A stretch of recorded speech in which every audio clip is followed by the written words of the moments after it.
When it comes to boats, let's face it, they go through a lot of conditions, and the worst being moisture and getting wet.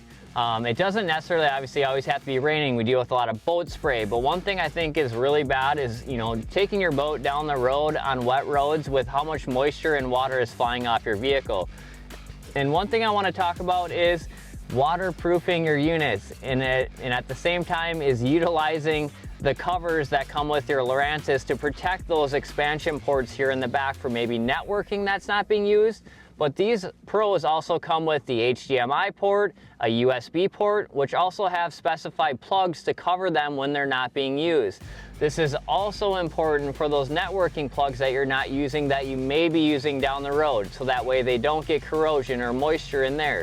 We all know what will happen if you get moisture into any electronics unit, and it could come from anywhere. It doesn't obviously necessarily have to be raining, but utilizing those specified plugs that come with the units to help protect from moisture and at the same time protect down the road if you would ever use any of those accesses back here for networking, USB or HDMI.